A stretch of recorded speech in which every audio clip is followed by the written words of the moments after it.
আসসালামু আলাইকুম গাইস, কি অবস্থা সকলের? আশা করি সবাই ভালো আছে। আল্লাহর রহমতে আমি অনেক ভালো আছি। আজকে আমাদের এদিকে পবিত্র জুম্মার দিন, শুক্রবার, তাই আমি নামাজ পড়ার জন্য রেডি হচ্ছি। আমি গোসল করে আসলে আমার চুলটা শুকিয়ে নিলাম, ভালো করে মুছে নিলাম। তারপর আমি টুপিটা পরে রেডি হয়ে নিলাম নামাজ পড়তে যাওয়ার জন্য।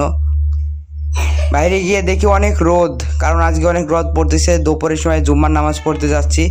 তো শুধু আমি একা না, আমার ছোট ভাইও যাচ্ছে আমার সাথে।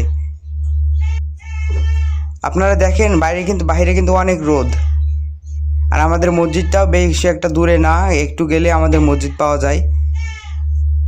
অবশেষে হাঁটতে হাঁটতে আমি কিন্তু মসজিদে চলে এসেছি। আজকের ব্লগটি এই পর্যন্ত।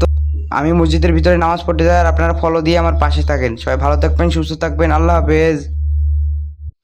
আসসালামু আলাইকুম গাইস, কি অবস্থা সকলের? আশা করি সবাই ভালো আছে। আল্লাহর রহমতে আমি অনেক ভালো আছি। আজকে আমাদের এদিকে পবিত্র জুম্মার দিন, শুক্রবার, তাই আমি নামাজ পড়ার জন্য রেডি হচ্ছি। আমি গোসল করে আসলে আমার চুলটা শুকিয়ে নিলাম, ভালো করে মুছে নিলাম। তারপর আমি টুপিটা পরে রেডি হয়ে নিলাম নামাজ পড়তে যাওয়ার জন্য। বাইরে গিয়ে দেখি অনেক রোদ, কারণ আজকে অনেক রোদ পড়তেছে। দুপুরের সময় জুম্মার নামাজ পড়তে যাচ্ছি।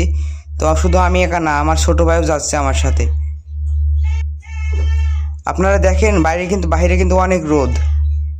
আর আমাদের মসজিদটাও বেশি একটা দূরে না, একটু গেলে আমাদের মসজিদ পাওয়া যায়। অবশেষে হাঁটতে হাঁটতে আমি কিন্তু মসজিদে চলে এসেছি।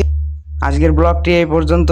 আমি মসজিদের ভিতরে নামাজ পড়তে যাই, আর আপনারা ফলো দিয়ে আমার পাশে থাকেন। সবাই ভালো থাকবেন, সুস্থ থাকবেন। আল্লাহ হাফেজ।